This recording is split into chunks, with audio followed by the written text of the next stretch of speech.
الحمدللہ وکفا وسلام علی عبادہ الذین اصطفیٰ خصوصاً علی سید الانبیاء علیہ التحیۃ والثناء اما بعد فاعوذ باللہ من الشیطان الرجیم بسم اللہ الرحمن الرحیم لقد کان لکم فی رسول اللہ اسوۃ حسنہ صدق اللہ مولانا العظیم وبلغنا رسولہ النبی الکریم الامین ونحن علی ذلک لمن الشاہدین والشاکرین والحمد للہ رب العالمین ان اللہ وملائکتہ یصلون علی النبی یا ایہا الذین آمنوا صلوا علیہ وسلموا تسلیما الصلاۃ والسلام علیک یا سیدی یا رسول اللہ وعلی آلک واصحابک یا سیدی یا حبیب اللہ الصلاۃ والسلام علیک یا شفیع المذنبین وعلی آلک واصحابک یا رحمۃ للعالمین۔ بعد از حمد و ثنا، آج جمعۃ المبارک کی اس نشست میں مریدین کے حقوق کے حوالہ سے چند گزارشات آپ کے گوش گزار کرنا مقصود ہے۔ اللہ کریم کلمات حقہ کو زباں پر جاری و ساری فرمائے۔ اس عنوان پر گزارشات پیش کرنے کا مقصد یہ ہے کہ ہمارے ہاں عموماً یہ رواج ہے کہ گفتگو یک طرفہ طور پر کی جاتی ہے۔ مثلاً ماں باپ کی عزت و عظمت اور ان کے حقوق تو کثرت سے بیان ہوتے ہیں، پر ان کی ذمہ داریاں اولاد کے حوالہ سے کیا ہیں اور اولاد کے کیا حقوق ہیں والدین سے جو متعلق ہیں، ان کے بارے میں گفتگو اتنی کثرت سے ہوتی نہیں۔ اسی طرح اساتذہ کا ادب، مشائخ کا احترام اور ان کا تقدس تو بڑی کثرت سے بیان کیا جاتا ہے۔ ان کی عظمت کے بڑے کثرت سے فضائل بیان کیے جاتے ہیں، لیکن ان کی عظمتیں اپنی جگہ بجا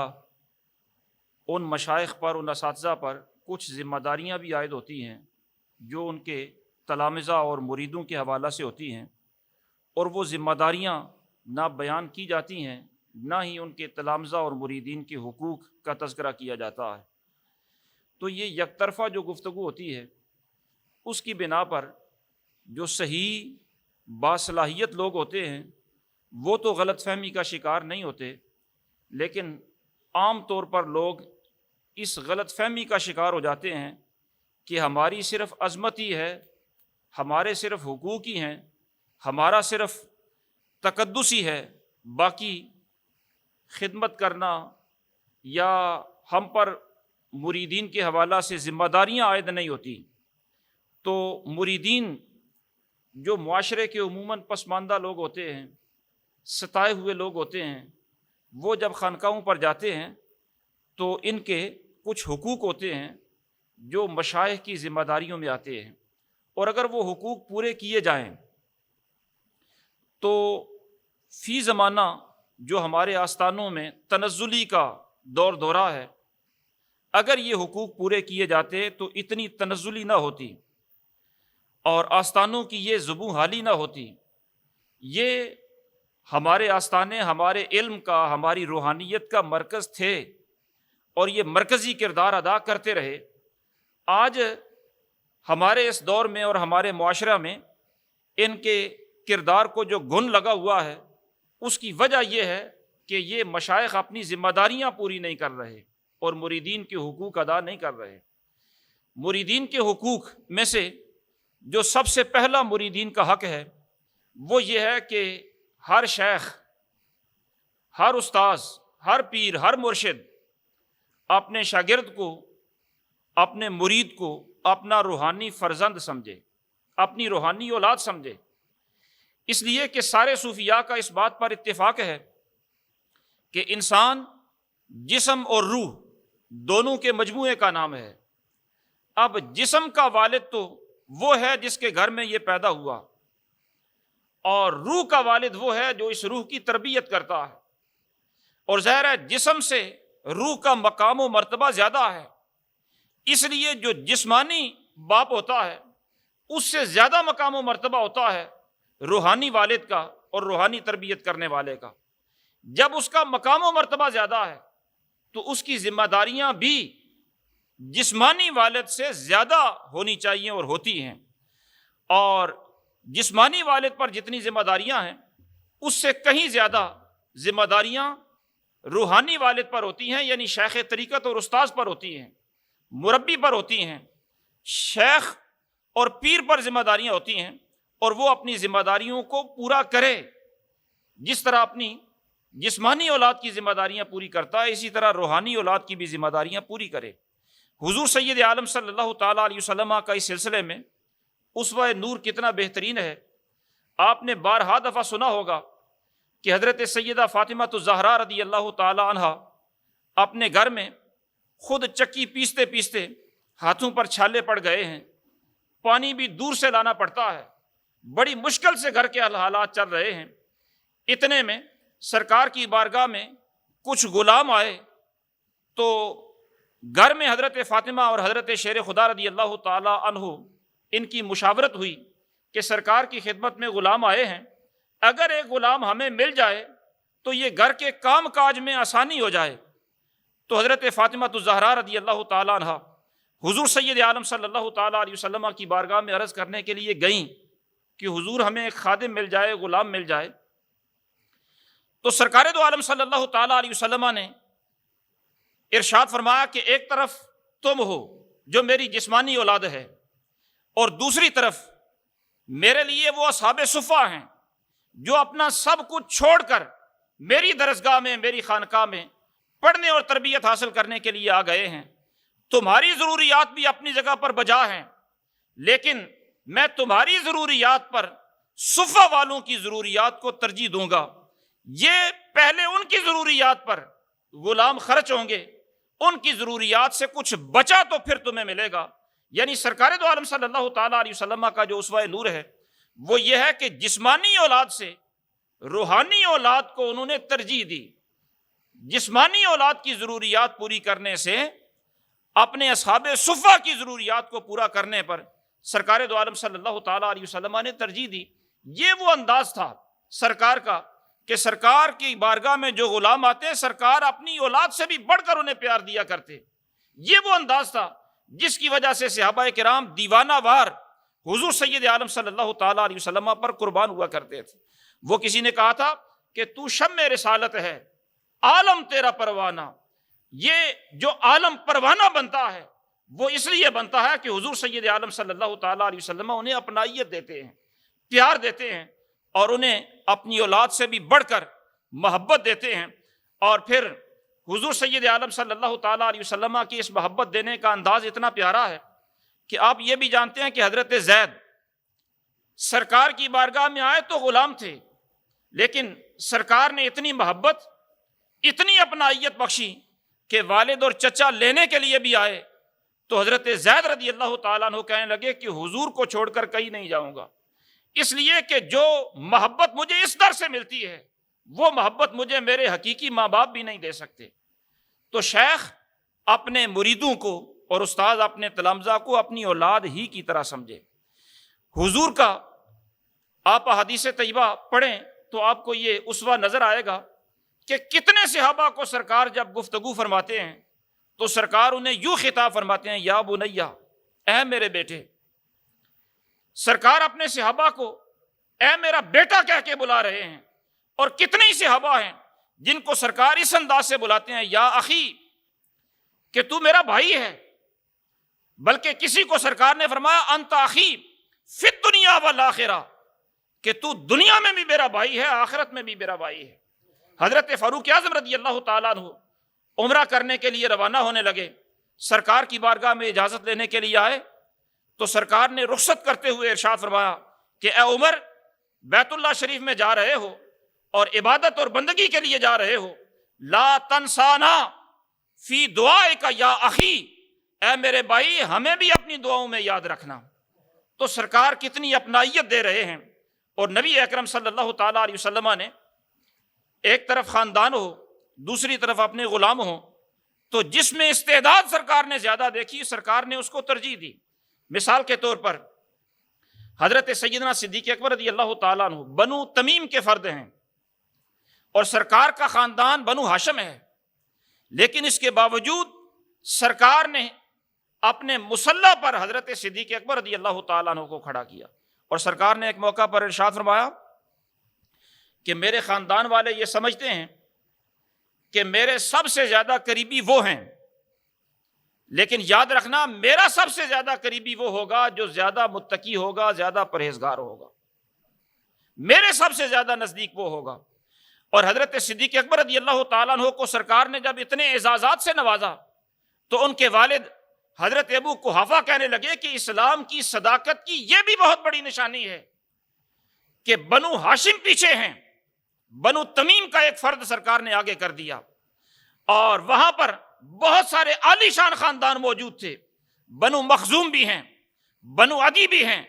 بنو امیہ بھی ہیں، سارے بڑے بڑے عالی شان خاندان ہیں،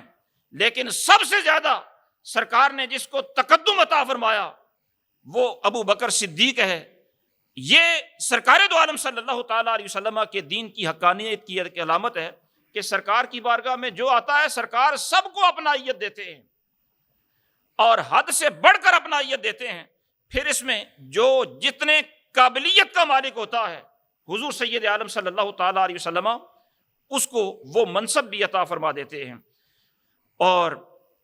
حضور سید عالم نبی اکرم نور مجسم شفیع معظم صلی اللہ تعالیٰ علیہ وسلم کی اپنے غلاموں کے ساتھ اپنائیت کا یہ بھی ایک عالم تھا کہ سرکار اپنے خاندان کے افراد میں سے مثلا حضرت امام حسن، حضرت امام حسین رضی اللہ تعالیٰ عنہما، ان کو جتنا پیار دیا کرتے، گود میں کھلایا کرتے، کندھوں پر اٹھا لیا، جتنی محبت ان کو دیا کرتے، وہ تو ظاہر ہے یہ ان کا حصہ ہے، لیکن ایسا نہیں ہے کہ سرکار اپنے غلاموں کی اولاد کو وہ محبت دیتے نہیں تھے، بلکہ حضرت زید رضی اللہ تعالیٰ عنہ کے بیٹے حضرت اسامہ حبشی النسل ہیں، رنگت کالی ہے، لیکن سرکار انہیں بھی اپنی گود میں کھلایا کرتے تھے،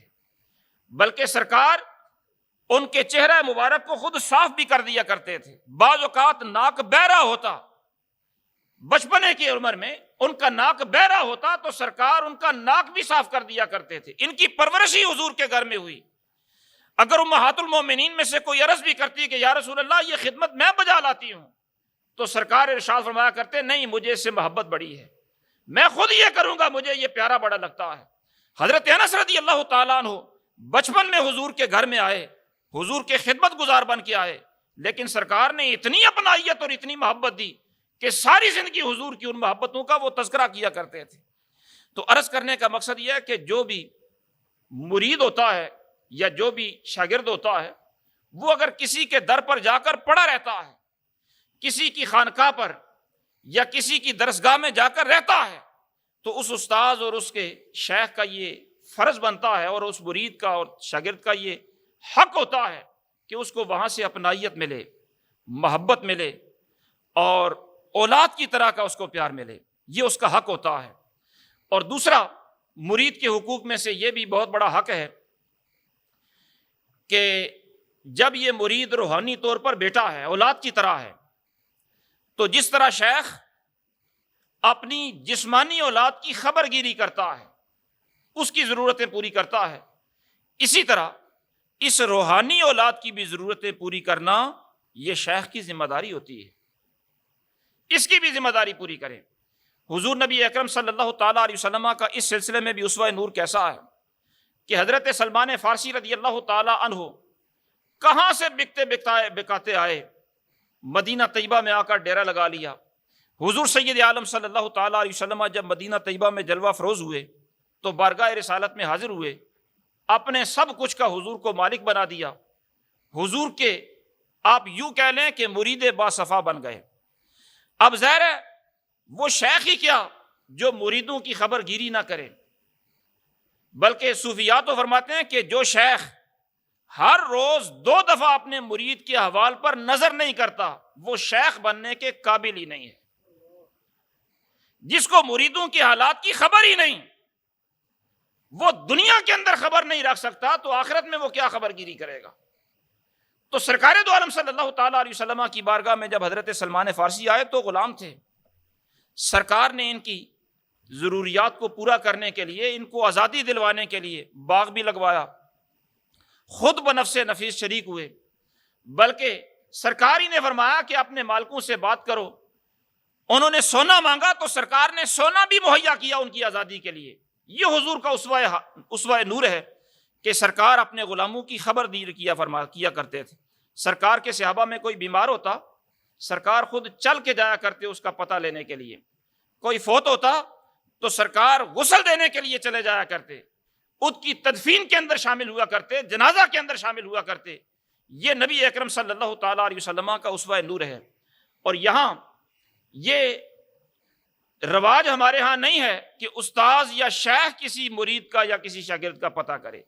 بلکہ اس کے سٹیٹس میں فرق آتا ہے. وہ یہ سمجھتے ہیں کہ میرے منصب کی یہ توہین ہے کہ میں چھوٹے کا پتہ کروں. سرکار کا یہ اسوہ نہیں تھا. سرکار دو عالم صلی اللہ تعالیٰ علیہ وسلم غلاموں کی خبر گیری کیا کرتے تھے. صحابہ نے بھی ہمیں یہی سبق دیا ہے. آپ جانتے ہیں کہ حضرت صدیق اکبر رضی اللہ تعالیٰ عنہ جب خلیفہ بنے تو ایک چھوٹے بچے نے کہا کہ پہلے تو ابو بکر ہمارے گھر میں آ کر ہماری بکریوں کا دودھ دو کے دیا کرتے تھے، اب یہ امیر المومنین بن گئے ہیں، اب ہماری خدمت کون کرے گا، ہماری بکریوں کا دودھ کون دوئے گا. حضرت صدیق اکبر کو پتہ چلا تو آپ نے فرمایا کہ ابو بکر پہلے بھی تمہارا خدمت گزار تھا، اب بھی تمہارا خدمت گزار ہی رہے گا، اب بھی تمہاری بکریوں کو دودھ میں ہی دو کر دیا کروں گا. بلکہ حضرت فاروق اعظم رضی اللہ تعالیٰ عنہ تو فرماتے ہیں کہ مجھے پتہ چلا کہ ایک بڑھیا خاتون ہے، بے آسرا ہے. میں جب اس کی مدد کرنے کے لیے اس کے گھر میں گیا تو دیکھا صفائی ستھرائی کا بڑا بہترین انتظام ہوا ہے، بڑھیا جو ہے اس کی ضروریات ساری پوری ہیں. میں نے پوچھا اماں کون آتا ہے تیری ضروریات پوری کرنے کے لیے؟ اس ماں نے کہا بیٹا مجھے نام تو اس نے کبھی نہیں بتایا، لیکن ڈیوٹی کے اندر کبھی اس نے فرق بھی نہیں آنے دیا، روزانہ آتا ہے میری ساری ضروریات پوری کر کے چلا جاتا ہے، گھر کی صفائی بھی ہوتی ہے، میری غذا کا بھی اہتمام کر جاتا ہے. حضرت فاروق اعظم رضی اللہ تعالیٰ عنہ فرماتے ہیں کہ اگلے دن میں صبح سویرے آیا تو مجھ سے پہلے ابو بکر اس گھر کی ضروریات پوری کر رہے تھے. میں نے یہ سمجھا کہ عمر کوئی بندہ بھی ابو بکر صدیق سے سبقت نہیں لے کے جا سکتا، نیکی کے اندر ہمیشہ پہل کرنے والے ابو بکر صدیق ہوتے ہیں. تو عرض کرنے کا مقصد یہ ہے کہ لوگوں کی خبر گیری کرنا. حضرت سیدنا امام زین العابدین رضی اللہ تعالیٰ عنہ، آپ کا یہ معمول تھا کہ آپ نے زندگی بھر لوگوں کی اس طرح خدمت گزاری کی کہ 100 خاندان ایسے تھے جن کے باقاعدہ ماہانہ اخراجات حضرت امام زین العابدین رضی اللہ تعالیٰ عنہ نے اپنے ذمے لے رکھے تھے. اور رات کے وقت آپ غذا کے وہ تھیلے اور وہ توڑے اٹھا کر اپنی کندھے پر لے کر جایا کرتے اور رات کے اندھیرے میں ان کے دروازے پر رکھ آیا کرتے کہ ان کی عزت نفس بھی مجروح نہ ہو اور ان کی ضروریات بھی پوری ہوتی رہیں. تو سرکار کا یہ اسوہ نور ہے کہ اپنے غلاموں کی، اپنے چاہنے والوں کی سرکار خبر گیری کیا کرتے ہیں. اور یہی اسوہ نور راہ ہدایت ہے اساتذہ کے لیے بھی، مشائخ کے لیے بھی. اور مشائخ اور خانقاہوں کے اندر اور درسگاہوں کے اندر ظاہر ہے جو لوگ آ کر قیام پذیر ہو جاتے ہیں، اب ان کے ظاہر ہے ماں باپ بھی یہ ہوتے ہیں اور ان کی ضروریات کی کفالت کرنے والے بھی یہی ہوتے ہیں. اگر مشائخ اپنے مریدوں کی ضروریات کی کفالت نہیں کریں گے تو ان کی ضروریات کا کفیل کون بنے گا؟ وہ تو ہر شے چھوڑ چھڑا کے ان کے آستانے پر آ کر بیٹھ گئے. اب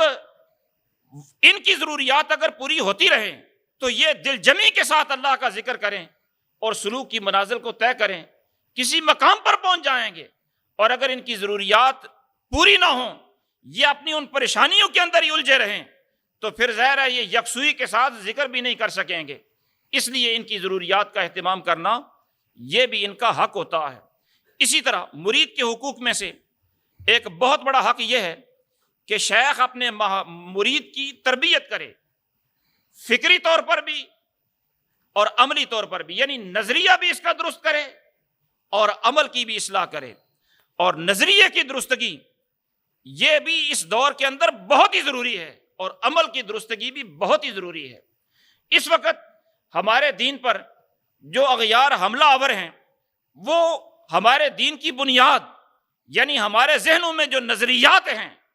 ان پر نقب زنی لگا رہے ہیں اور نت نئے نئے نظریے مسلمانوں کے اندر متعارف کروا کے ہمارے یقین کو متزلزل کرنے کی کوشش کر رہے ہیں۔ اس لیے جو شیخ ہوتا ہے اس کی یہ بنیادی ذمہ داری ہے اور مرید کا یہ حق ہے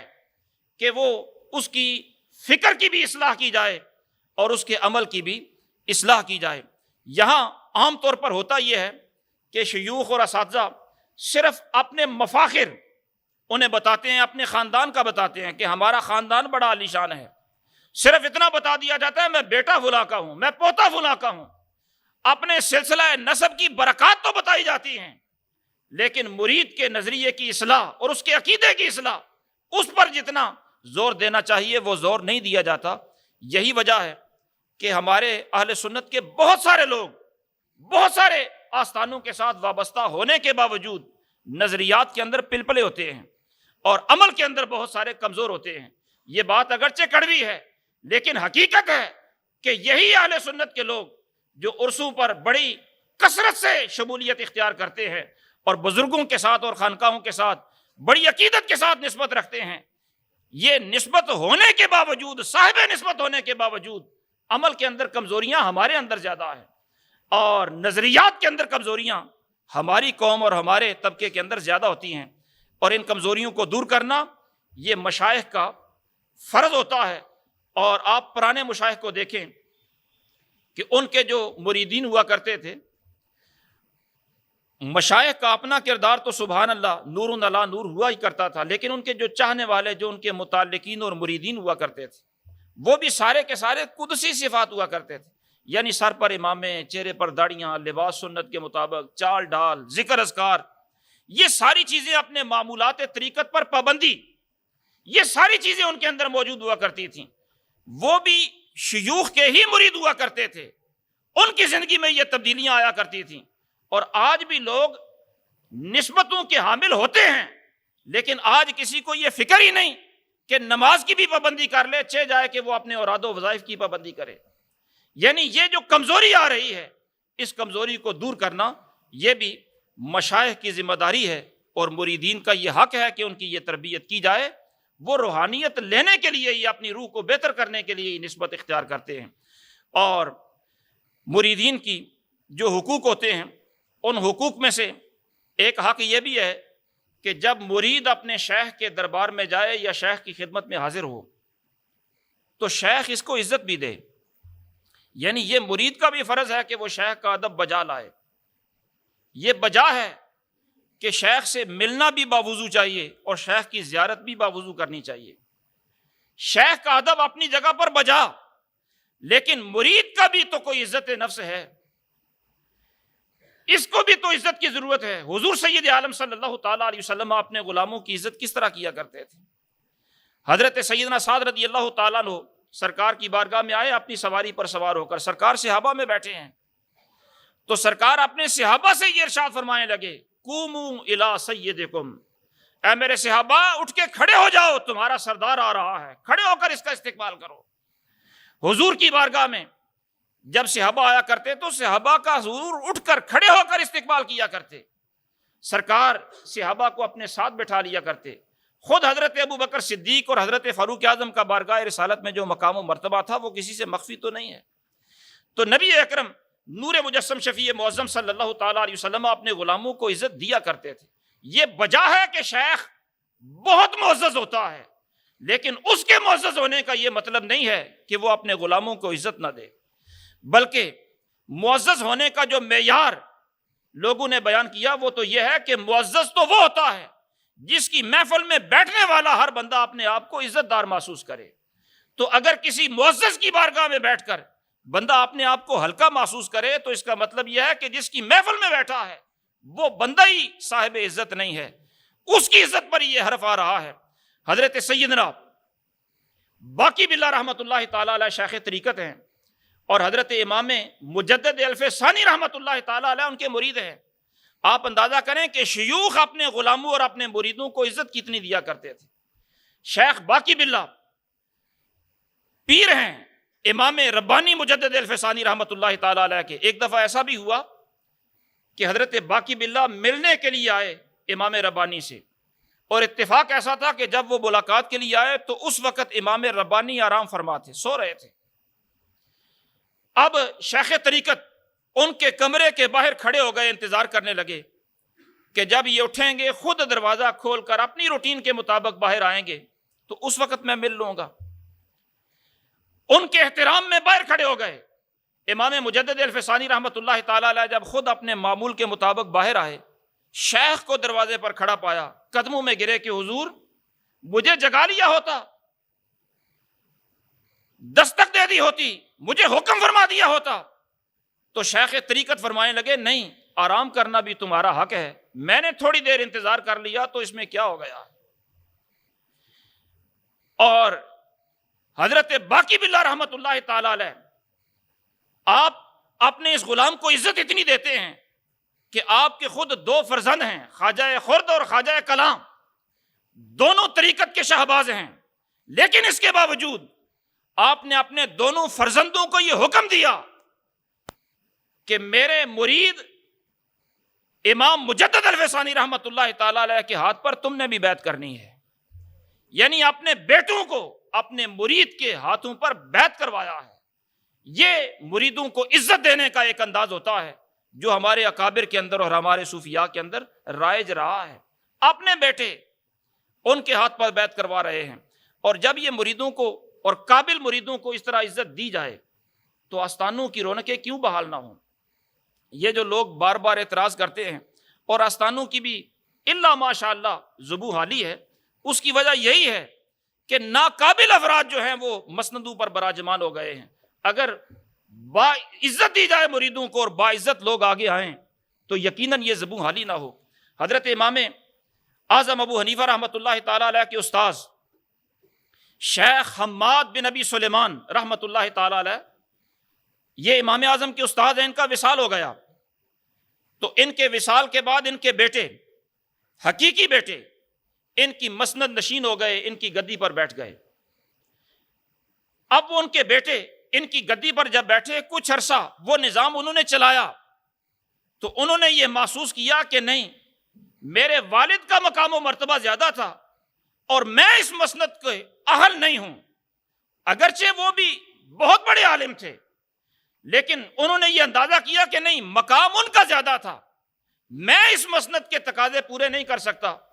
میرے والد کے شاگردوں میں سے کوئی ایسا قابل ہونا چاہیے جو میرے والد کی مسند پر بیٹھے۔ پھر اپنے والد کے شاگردوں کا انہوں نے اجلاس بلایا، باقاعدہ مشاورت کی کہ میرے والد کا جان نشین کون ہوگا، تو اجلاس میں یہ طے پایا کہ حماد بن ابی سلیمان کی مسند پر بیٹھنے والا امام اعظم ابو حنیفہ ہوگا۔ پھر کوفہ کی اس مسند پر، اپنے شیخ کی اس مسند پر جب حضرت امام اعظم بیٹھے تو آپ جانتے ہیں کہ فقہ حنفی کو انہوں نے 4 دانگے عالم میں پھیلایا۔ فقہ حنفی کی مقبولیت عالمگیر ہوئی اور اتنی باریک بینی کے ساتھ امت کی رہنمائی انہوں نے فرمائی۔ یہ فیض تھا اس اخلاص کا، اس للہیت کا اور اپنے مریدوں کو نوازنے کا کہ جس کی وجہ سے قابل افراد اوپر آتے ہیں اور ان کی وجہ سے پھر وہ قابلیت کا فیض پوری دنیا پر پہنچتا ہے۔ یہ امام اعظم رحمۃ اللہ تعالی علیہ کا جو فیضان پوری دنیا میں عام ہے تو یقیناً اس میں امام اعظم کی اور آپ کے شاگردوں کی کاوشیں ضرور شامل ہیں، لیکن آپ بنیاد بھی تو دیکھیں کہ آپ کے جو استاد زادے ہیں انہوں نے خود اپنی مسند کو چھوڑ کر اپنے سے زیادہ قابل بندے کو آگے کیا ہے، تو یقیناً وہ مرکز بھی پوری دنیا کا مرکز بن گیا ہے۔ اسی طرح حضرت سیدنا بابا فرید الدین گنج شکر رحمۃ اللہ تعالی علیہ، آپ کا جب وصال با کمال ہوا تو آپ کے جو فرزندان تھے، آپ کے جو صاحبزادے تھے، وہ بڑے بڑے صاحب کمال صاحبزادے تھے، بڑے بڑے صوفیاء تھے، لیکن اس کے باوجود آپ نے اپنے جتنے بھی روحانیت کے استعارے تھے، یعنی اپنی ٹوپی، اپنے مسلح، اپنا وہ کوزہ، اپنی تسبیح، جتنے بھی وہ روحانیت کے استعارے تھے، وہ سارے کے سارے حضرت خواجہ نظام الدین اولیاء کو بھیجے، یعنی میرا مسند نشین وہ بنے گا۔ یہ یہاں ہیں، وہ دہلی میں ہیں، لیکن یہ سارا کا سارا فیض انہیں بھیج کر انہیں اپنا مسند نشین بنا دیا، اور یہ ہمارے ہاں طریقت کے اندر شروع سے رواج رہا ہے۔ حضرت علی مرتضیٰ شیر خدا رضی اللہ تعالیٰ عنہ سے جو سلاسل طریقت چلتے ہیں وہ حضرت امام حسن بصری رضی اللہ تعالیٰ عنہ کے توسل سے چلتے ہیں، اور پھر حضرت امام حسن بصری رضی اللہ تعالیٰ عنہ، آپ سے جو یہ سلسلہ آگے چلتا ہے، وہ آپ کے بیٹوں کا نام کوئی بھی نہیں لیتا، آپ کے بیٹوں کا نام کوئی نہیں لیتا، بلکہ حسن بصری کا فیضان جو چلتا ہے تو حضرت حبیب اجمی کے واسطہ سے چلتا ہے، اور حضرت حبیب اجمی کا فیضان حضرت داؤد طائی کے واسطہ سے چلتا ہے، پھر یہ فیضان چلتا چلتا حضرت داتا گنج علی بخش اجوی حجویری رحمۃ اللہ تعالی علیہ تک پہنچتا ہے۔ تو عرض کرنے کا مقصد یہ کہ صاحبزادے اگر قابل ہوں تو وہ ضرور مسند نشین ہوں، ورنہ یہ مسندیں جو امت کے مراکز ہیں وہاں پر یہ حق ہے مریدوں کا کہ ان میں سے جو زیادہ لائق ہو وہ اس مسند کا نشین ہو، وہ گدی نشین ہو۔ تو انشاءاللہ العزیز اگر یہ تسلسل کے ساتھ اور یہ طریقہ اگر رائج ہو جائے اور لوگ اس پر غور کر لیں کہ جو قابل ہو اس کو مسند پر آنا چاہیے، تو اللہ رب العالمین امت کی بہتری کے اس میں اسباب پیدا فرمائے گا۔ وما توفیقی الا باللہ العلی العظیم۔